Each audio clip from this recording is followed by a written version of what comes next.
The following production is produced by the State University of New York College at Oneonta.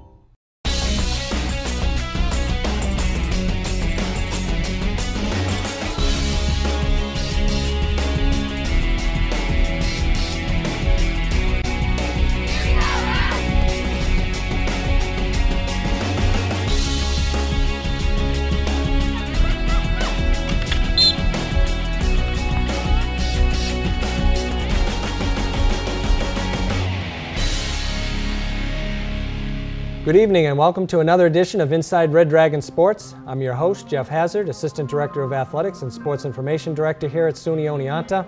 And tonight we're going to have a very special guest in studio, as I will be joined by longtime coach and physical education instructor, Al Sosa. So please come back after the break and Al will join me in studio. I got no pulse, we're losing him. Charging. He's in VFib. Shock him. Drives it around all the time. He just had a few drinks. This can't be happening. Are we clear? Clear. You just buzzed.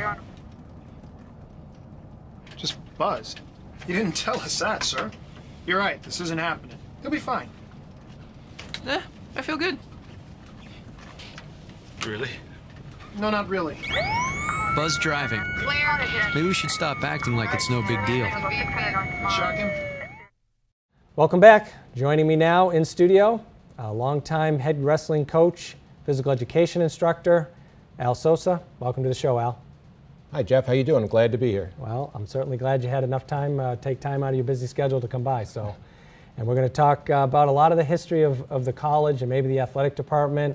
You've served in many capacities. You are a wrestling coach for nearly 40 years.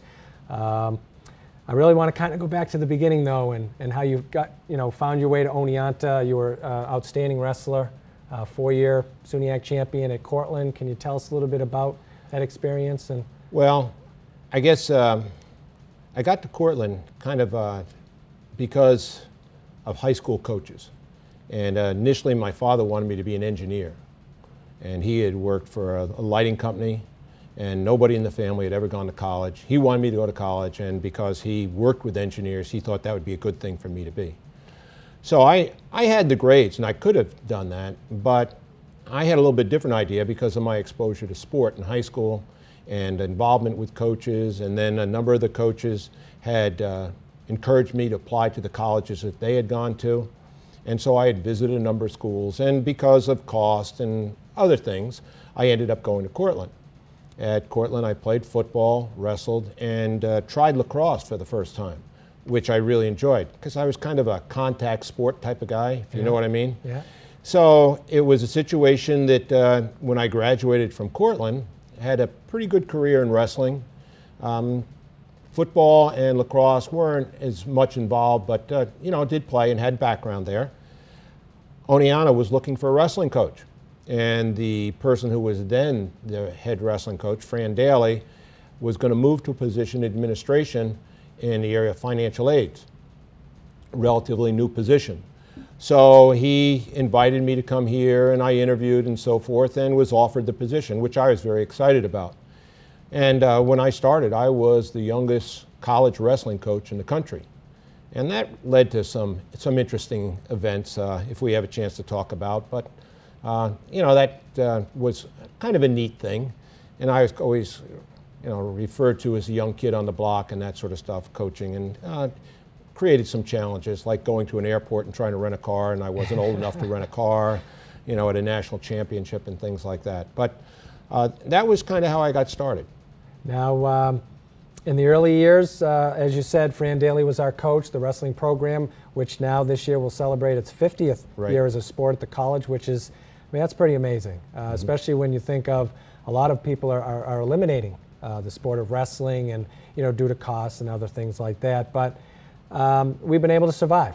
And you inherited, a relatively young program. It was only about 4 or 5 years old when you finally took over.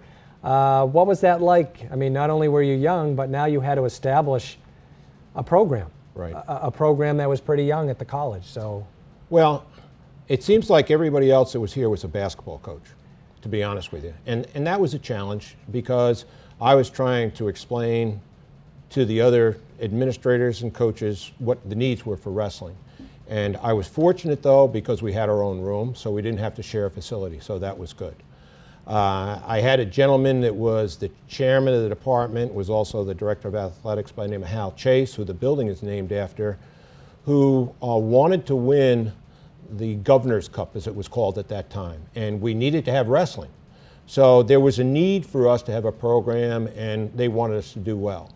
I was also fortunate because when Fran handed the program over to me, we had some pretty good kids in the program. A couple of them that are there or were All-Americans for me because at that time it was only Division I, which was considered a university division, and then the other division was a college division.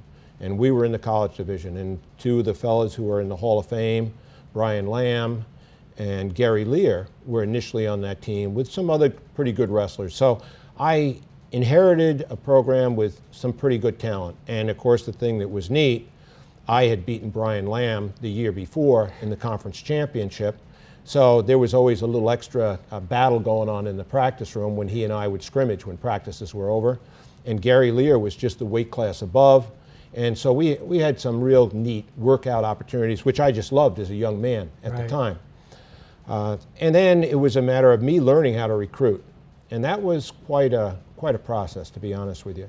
I think initially my attitude was, I'm a good wrestler, I'm a good wrestling coach, and I can bring somebody in who has wrestled and teach them how to wrestle. And I learned out in a hurry that, you know, you can't go into a race with a nag when everybody else is on a thoroughbred. And that was a process, and it was something that I can say got some help with from some of the other coaches in terms of advice and so forth, because when I was a college athlete, there wasn't too much recruiting being done.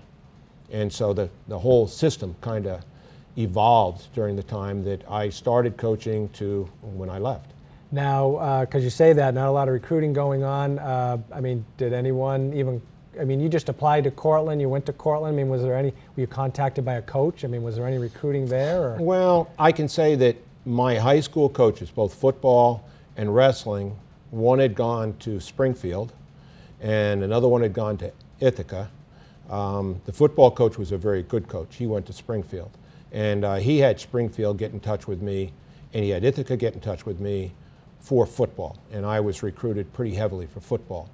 The recruiting for wrestling, well, the wrestling coach had never wrestled himself. So he contacted coaches at the other schools and said I'm coming and that I was a wrestler and maybe they'd talk to me. Yeah. And that was about the extent of it.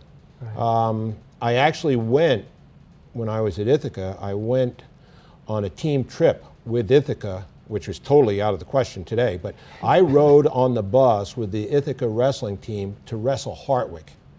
And it's kind of funny because the guy that I was kind of under the wing of, his name was Chuck Henke. And Chuck was a senior, well, the following year when I was going to be a freshman. And so here I watched this guy, and he was kind of balding, you know, real hairy chest and everything else. And I'm the young high school senior, watching him tear this poor kid up from Hartwick.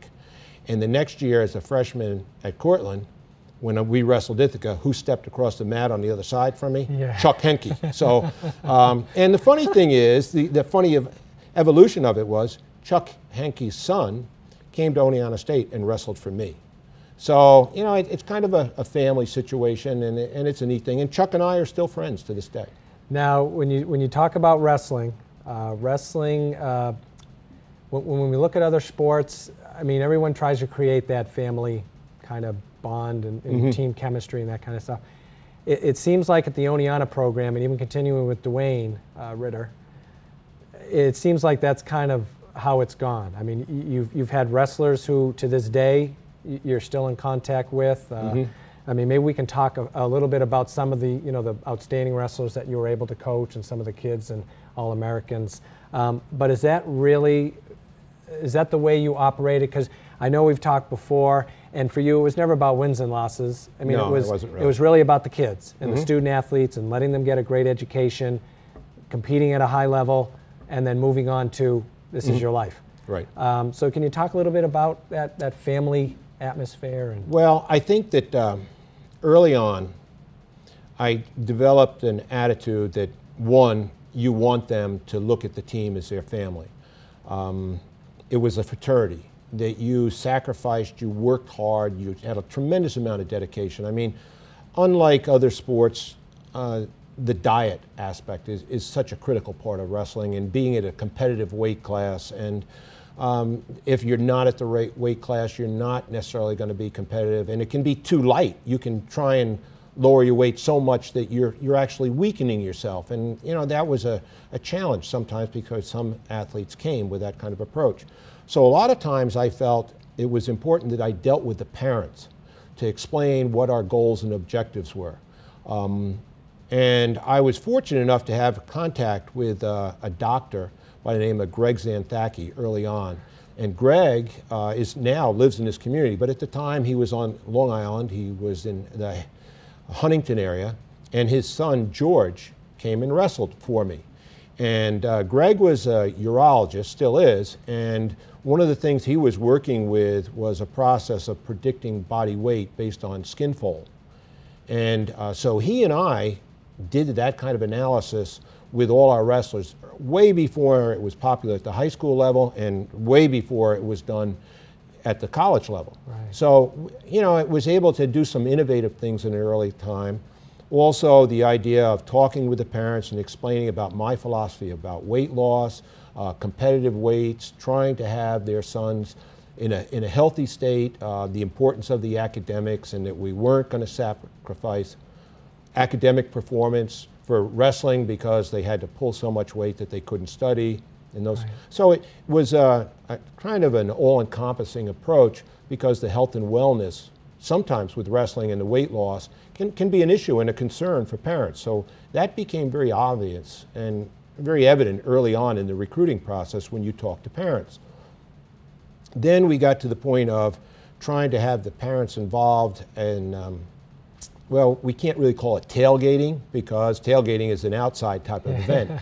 So a lot of times we would not only get parents to try and be involved with coming to the events, like if we were going to go to an overnight to a tournament, I'd tell them the motels that we were staying at. It would try and get them the team rates and get them to come and watch their sons wrestle, and then maybe bring food and snacks for them, go out to dinner with us after the events were over, so we went to the same restaurants. And it further evolved to then the parents hosting the teams when we would go to events that were near their home. So after an event was over, then the parents would invite them over to the house, and then we'd get to meet the parents and meet brothers and sisters. And so it was a family type of approach. And I think it was very healthy for our athletes. It was also healthy for the families, because when their sons went away to college, they didn't lose them. They maintained an involvement and following for the team. So it was a healthy approach. Now, throughout the years, I just want to talk a little bit about that weight, because the weight loss situation, I mean, there have been wrestlers who have died from becoming too dehydrated and trying to wrestle, trying to cut weight. As we say, they would run around in these sweatsuits just to lose 5 pounds so that they could try and wrestle at a lower weight. Obviously, we know that's not the way to do it. How have the rules, the new rules in the NCAA, obviously they're better for the student athletes. Right. Were you a proponent of trying to go this other way now, where they have to make a certain hydration level? And I mean, it's pretty complicated now. I mean, there's not just skin folds and all that now. It's the whole situation of all that. I mean, so could you talk a little bit about that? Well, I guess to give you some idea, I grew up under the old system, okay? And so it was clearly a situation where, the temperature in the room was unrestricted. We used to take the thermometer in the wrestling room and pack it with ice, so that we were faking the thermometer out to feel like it was cold in there, and try and get the temperature up to like around 90 degrees before practice. Every wrestler was issued a rubber weight loss suit. That was part of the equipment that we would order. But I'll be honest with you, in part from my working with Greg Xanthaki, and part from my own philosophy, that practices weren't supposed to be about losing weight. Right. Practices were supposed to be about learning to develop your wrestling skills so that you could be a more talented wrestler And yeah, you would lose weight. I mean, we would have practices, and you know, it's not uncommon for wrestlers to lose 6 pounds in a practice. Wow. And all of that was basically water weight because of the hard work. I mean, we used to measure how hard we were practicing by the amount of condensation on the windows. You know, and if you could see out the windows, we're not working hard enough. We got to work harder because the windows aren't fogged up. Yeah. So it was, you know, a very strong work ethic. The idea of weight loss was certainly part of it. We certainly included that. But when the change came, I didn't find it a big adjustment. It meant we couldn't elevate the temperature in the room. Right. But it also meant I wasn't worried about wrestlers trying to sneak into practice with a rubber suit on underneath their sweatsuit. Right. I used to make them, after we did our warm-up, take all their sweats and everything off and only practice in shorts and a t-shirt. They didn't like that because they came from a culture, a high school culture, where that's the way you practiced. I mean, guys were wearing so many pieces of clothing that the other guy tried to grab them and all they could get is clothing. And they weren't really wrestling. Yeah. So it was an adjustment, but it probably wasn't as much of an adjustment for me or for our program as it was in some programs. Right, because you already had established the fact that, hey, you guys are here to learn technique. Mm-hmm. You know, it isn't about losing weight to make I mean, you can do it, but you can do it smartly, which was ingrained in the way you coached. That's exactly right. And we also had that exposure of the skin fold measurements and so forth that I did with Xanthaki beforehand. So when it came into play, it was like, hey, we're doing that already, Coach. Yeah. You know, and so it really was, it was a very positive adjustment. I think it's very healthy for the sport. Right. It's healthier for the wrestlers. It does create a challenge. It creates a more disciplined approach to maintaining your weight throughout the season. But we had fellas that would jump their weight up and down like crazy. We had one fella, his name was Joe Kieser. Now, Joe came to us from Westchester County, and he was a very, very successful wrestler in Westchester. But when he came here, because he wanted to wrestle a certain weight class, he would eat right after we weighed in, and then after we'd wrestle, and he'd come back, and it was nothing for him to be 10 pounds over the weight class. One time, in a period of, well, probably 12 hours, he lost 14 pounds to make weight. Wow. We used to call him Joe the Whip because he used to jump rope like crazy, you know, in rubber suits and stuff. And that wasn't during practice. This was outside that he was doing on his own. But the problem was that his mental focus, his mental approach to wrestling was all about losing weight. And consequently, when he got to the mat side, he was physically tired, but more importantly, he was emotionally drained. Yeah. And now the level of competition was much higher than what he was used to in high school, and he didn't have that level of success. And it took me probably a year and a half to get him to change his approach to wrestling. Got him to move up a weight class, didn't drain himself that way before he really started to develop and improve as a wrestler because of that mental approach. Wow. And which was a challenge, and it was a shame, and was also frustrating as a coach because you knew he was losing his enthusiasm for the sport because of the emotion associated with weight loss. Right. Now, let's talk about some of those through the years. I mean, nearly 40 years of wrestlers. You got to recruit, coach, watch them perform on the mats. Some of the names of some of the ones that stand out. I mean, we have a group of Hall of Famers that are already in, and we have some coming up. Right. Who are some of the top wrestlers during your time that you'd really like to? Well, the ones we promoted for the Hall of Fame were the ones primarily who were All-Americans. And there are some others out there that stick in my mind that weren't All-Americans, were outstanding wrestlers, but have never quite established that level. One of the things that I take a lot of pride in is the number of brothers that I've had in the program. Yes. I mean, there's very few programs that have had anywhere the number of brothers in it. And I take pride in that because it means that the one brother had such a positive experience that they encouraged another member of the family to come, and the family felt so positively about the institution and what we're doing that they wanted another member of the family to come to school here. And one of that brother combinations, one of the first ones, was a fellow by the name of Arthur Jones. Now, Arthur Jones was from a high school in Amityville on Long Island, and I was from Babylon. And Amityville was the high school my father had went to. So my father would always talk about the great wrestling program at Amityville. And my father was instrumental in wrestling being started at my high school. So here I was. I came out of a relatively immature high school program, went to a relatively mature college program, but again, with a college coach with no wrestling experience. Right. And then coming here to a relatively young program. And so when I got Arthur Jones to come here, I was really excited because there'd never been an Amityville wrestler, and I developed a good relationship with their high school coach. His name was Norm Mizell. And OJ, as we called him, Octavius, was the first one. Octavius, not Arthur, excuse me. Octavius was built like a little tank. He ended up going into Officers Candidate School, became a Marine colonel, and has a tremendous career in the military. But he also was a heck of a wrestler for us. And at that time, he had qualified for the Nationals, never got to the All-American level, was number 2 in the state in the New York State Championships, and wrestled very, very well. But there was always this one fella from Oswego that he never could quite get by. And Octavius was just a tremendous role model for all the other wrestlers because he worked so hard and was such a tremendous competitor.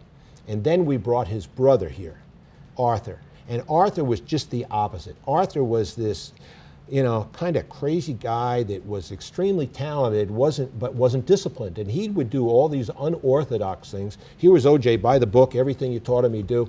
And Arthur would do almost the total opposite. And what a challenge and so much fun. And I take a lot of pride with that. I could tell you some other stories about Arthur that probably we shouldn't share here on the show, but was kind of a unique combination. So that's Octavius and Arthur. Another really neat fellow was a guy by the name of Wayne Ebanks. Now, Wayne was a multiple conference champion. Actually, his senior year was ranked #1 in the country. Came to us from Huntington. And again, somewhat like Octavius Jones, he was a real talented young man who was coached by a fellow by the name of Luciani, who was a highly reputable coach on Long Island and throughout the state, had been an Olympian himself. And I had some other wrestlers from Huntington, but none that were quite of the caliber of Wayne. And Wayne applied under our EOP program, and there was some paperwork problems. So the first 2 weeks he was in school, he slept on my couch. And Wayne wanted to build a speaker system for his dorm room when he got in his dorm room. So not only did he sleep on my couch, I went out and bought this wood for him to make these speakers, and he'd come home from classes, and of course I was driving him back and forth. And it was kind of unique because Wayne is a black individual, and members of my family, my 4 daughters, had never really had very close contact with any black members in the community. And Wayne had this great big scar on his forehead and shaved his hair very close and was very intimidating. He was 167 pounds and was about 6 foot tall. And here he is sleeping on the couch. And the kids got up one morning and they said, Daddy, there's a man sleeping on the couch downstairs, and they got to meet Wayne. And Wayne was like a member of the family. He'd come over and babysit for us and do things like that. But it was just really a unique situation where, the athletes that we had involved in the program had an impact on the family. Another fellow by the name of Bobby Jasaitis. I remember we went on, Bobby, again, isn't in the Hall of Fame. But Bobby was another wrestler off of Long Island that was kind of neat, was around the family a lot. And one time we were making a team trip and we were traveling by van to Long Island. And my wife's family was from Long Island, as was mine. So my wife and one daughter was in the van at the time. And probably wasn't the most appropriate thing, but it happened. And of course, Megan was only about 2. And we had a little portable potty sitting between the 2 van seats up in front. So when she had to go to the bathroom, rather than stopping because the guys didn't want to stop because they were cutting weight, she had to get up and go to the bathroom on a little portable potty. And Bobby had a pet. His pet was a boa constrictor. Oh, geez. So, of course, I didn't tell my wife, Doreen, that we happened to have Bobby's pet in the van with us. But I had told Bobby, I said, at some time, I think it might, during the trip, be neat if you showed our daughter your pet snake. And, of course, during the trip, Bobby decided inadvertently that this would be a neat time. We were stopped at a rest stop because somebody had to go to the bathroom, get outside, other than my daughter. And Bobby pulled his pet boa constrictor out. I happened to be out getting a cup of coffee, and I came out back to the van, and my wife was absolutely livid, freaking out that I would allow a boa constrictor in the van with our daughter Megan. Now, of course, the snake was only 4 feet long and wasn't really going to hurt anybody. It was pretty docile, but I mean, just, you know, those are the kind of things that stick in your mind, stories of team bonding, family involvement, that are just wonderful. That where my family and the wrestlers were really all one family, and we did a lot of things together, and it was neat. Now, maybe we can just kind of go towards segment to the end of this. You've raised 4 daughters. Every one of them was a pretty outstanding athlete in their own right. All of them played in college, mostly soccer, but your oldest daughter was also a very good women's lacrosse player at that was actually my second daughter. Second daughter. Right. How much of your being involved in athletics do you think influenced them to be involved in athletics themselves, but they're obviously doing well in their lives as well? So maybe you could just talk a little bit about that, you know, as we segue into the closing. I would say that athletics is my life, okay? And because my wife married me, it's her life. Okay, and she was very much involved in athletics when she was a young girl, okay, in high school, but that was pre-Title IX. Right. And of course, she would argue with me that, boy, we had all these opportunities. She went to Belmore Kennedy on Long Island, and she probably did have more opportunities than the majority of girls around the country at that time, because Belmore was a little more progressive type of school. But when it came time for our girls to be involved in athletics, she was right there all the way. So being in this community, having 4 daughters, well, they weren't going to play football, they weren't going to wrestle, and it was a situation that I had to try and decide what sport I was going to try and give them direction to get involved in, where there was going to be equal opportunity. And obviously, Oneonta, soccer was the sport. So I coached rec soccer in the fall, I coached travel team soccer in the spring, and got them, of course, the reason I coached was because my daughter was on the team. Right. And so all of them got very much involved in soccer. They had pretty good genes from both sides of the family. So they were all pretty successful, very successful high school, you know, Olympic development program and so forth. We sent them to camps during the summers and gave them an opportunity to develop. I'd like to believe that they did it because they really enjoyed it, not because it was parental pressure. But all growing up, I mean, you can see pictures of the girls in the wrestling practice room with me. My oldest daughter was married 3 years ago, and at the wedding reception, it was a picture of me holding her in my arms during a wrestling practice with a whistle in my mouth. So, you know, they were part of it. I never tried to separate the family, as the previous story, from the team. I wanted everybody to be involved. So they grew up as gym rats, basically. We would go swimming in the pool during breaks. I'd play racquetball with them. We'd play in the gym, kicking a ball around and things like that. And of course, I had to learn how to play soccer, and I had no soccer background. My high school didn't even have soccer, so I got Hoover technique things and was practicing with a soccer ball in my living room. My wife was always hollering at me, "Don't break the lamp," you know. But I was in there trying to work on soccer skills so I could help them develop and their friends. So we were fortunate. They were all heavily recruited. Megan went to University of Rochester, and they were NCAA qualifying teams.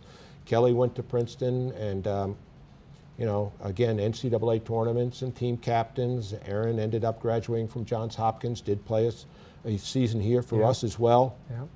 And Brianne went to Union, and you know, was in an NCAA qualifying program as well. So all of them played at a very high level. All of them had a passion for the sport, and they all still stay very active. I mean, and that's wonderful. And I think that the sport has been a major part. Physical activity is a major part of our lifestyle as a family.